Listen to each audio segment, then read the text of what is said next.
Asinibingelele babukeli, namuhla sihambele indawo yaseMaqonqo emzini nje kagogo obukeka ungekho esimeni esikahle odinga usizo. Sabe sesikhuluma naye ngenhloso yokuthi sithole kabanzi ngaye nomndeni wakhe ukuze sibone ukuthi iluphi usizo esingase simfunele lona ngoba isimo abaphila ngaphansi kwaso sibukeka singesihle neze. Hayi no igama nguSandile kanjani? Yeah.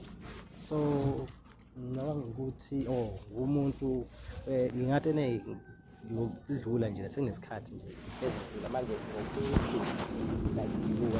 like wasengitshela ake ngidlule mhlambe ngithole ukuthola kabanzi yabo ngodaba ukuthi mhlambe kanjani ugogo uhlala nezingane kanjani nje yebo mntana yebo ngoba ngiyabona nesimo sendlu ukuthi sekunesikhathi lendlu yamali yakhiwe ngothayela. Yebo ngane ya kodwa manje yikho njengoba ngitshela ake ngidlule ngifikile ngolesihlanu mhlawumbe akuthola khona imoto yafika. Yebo ziyasho izingane nayizobe besikhuluma njengawo ngathi ayibantu abami ngithanda ukudideka yile umntwana enishoyo. Yabona hayi no ayivele phela kufanele udide ngoba umuntu ongamazi yawo nami angikwazi angazi ukuthi abala ekhaya kukaba isibongo la ekhaya kukambatha kaMamthabela. Kukambatha.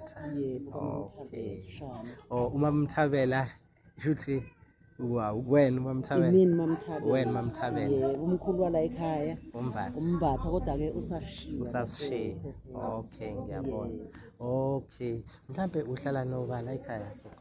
Ngihlala nezingane engihlala nazo nje nezami nabazukulu. Okay kukanjani kuzona khona ezitohozayo kukanjani? Akekho ke mntanami engathi uyatohoza nje. Akekho ngoba mhlambe nomfana wami ke ngoba yena ulala la ngenzansi kagogo. Ngiyabona. Useyikambatha lala? Cha umakhelwane lo. Umakhelwane nje lo. Umfana wami ulala lana ngithi thina indlu sinayo la. Ngiyabona. Naye mayithola itoho mhlambe uyathola amatoho la ukusika utshani kanje emzini yabantu ngesikhathi kusasikeka utshani. Njengamanje nje hayi kuyabheda impela. Ngiyabona. Kuyabheda. Kuyabheda mntanami. Okay. Kuneminyaka emingaki yena lo othi unokuthola amatoho ukusika utshani? Wene.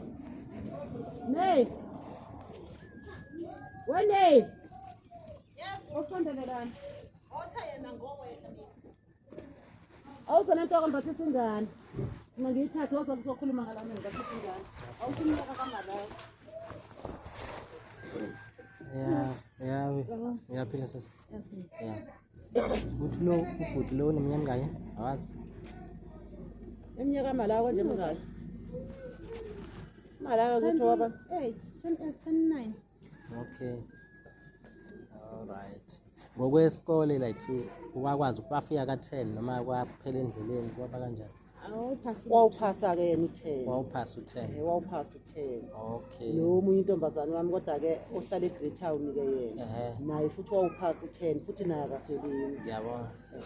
Lapha ke besikhuluma naye ugogo lapha ekhaya lakhe esilandisa ngosuku lokuqala kanti ngiyakwazisa ukuthi sisazophinde sibuye ngosuku lwesibili lapho sizoba sisivideoize khona ukwazi ukubonela eduze sonke isimo esenzeka la egcekeni lakhe ugogo njengoba kukhona indlu yeblocks nayo engaphelile uround ngezansi esineminyaka engaphezulu kwemithathu ngenxa yokuthi ubizama ukupatapatanisa ngempesheni ethi uzama ukubekelela ama-blocks uyakha eduze kwayo khona ama-blocks odaka ebese bewakhile ngoba bethi bafuna ukuqala phansi bakhe indlu kabusha ngawo ama-blocks odaka kanti mawubheka ngenhla kwalendlu yakhiwe ngothayela kwakwade kuyindlu ama-blocks odaka eyabhidlika so sekhetha utabuyele kuyona mayikhondlela ukucertifya acertify umengezi okwazi mhlambe akanginikeze ukuthi ene akayikhiphe lezo zinto mhlawumbe anginikeze ngizoya mina ngiyoyi-photocopy ngiyi-certify